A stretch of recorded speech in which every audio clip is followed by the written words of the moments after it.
Procesi i kontraktimit në rast se nuk ka pasur pagesë është vendim që të auditohen posaçërisht nëse jo në fund të vitit dhe pavarësisht nëse nuk ka pagesa. Posaçërisht transaksionet të cilat janë me vlerë të mëdha dhe me rëndësi, do të thotë për projekte kapitale të cilat janë me rëndësi, ato përfshihen në testim, në auditim. Auditore, nuk mundem me kalu tek tema të tjera, me që jem betë pak tek Ministria e Infrastrukturës.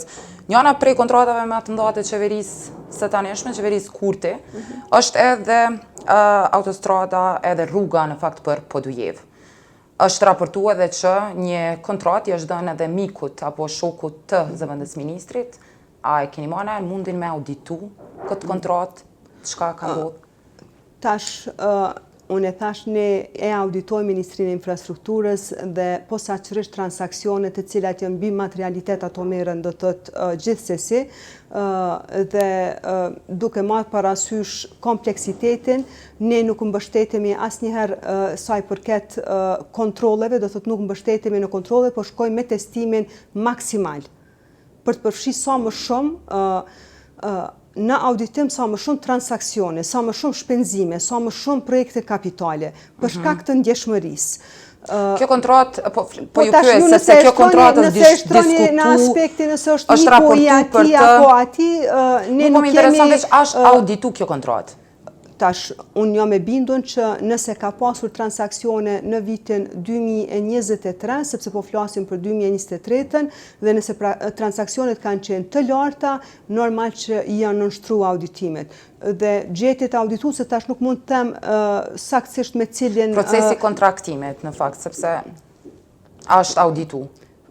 Procesi i kontraktimit në rast se nuk ka pasur pagesë është vendim që të auditohen posaçërisht nëse jo në fund të vitit dhe pavarësisht nëse nuk ka pagesa. Nuk mund të them tash, do të thotë nuk mund të them tash për shkak se është po flasim për një raport i cili është publikuar në qershor të vitit 2023 dhe janë 870 gjetje audituese.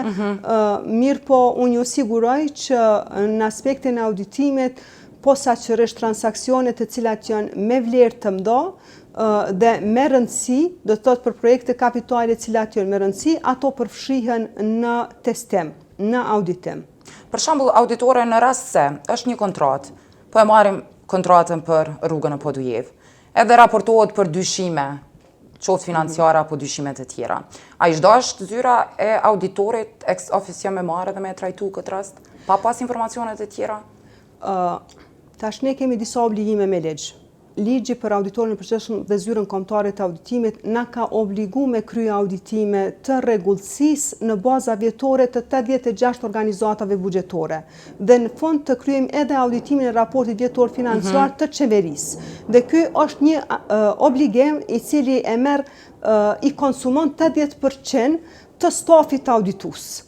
Auditime të rregullta. Tash nëse flasim për auditime të tjera, do të thotë 20% e stafit mbesin për të kryer auditime të performancës, cilat janë të fushave të ndryshme, qoftë këto auditime që janë tematike, apo jo që po e thonë auditime ad hoc të rëndësisë së lartë.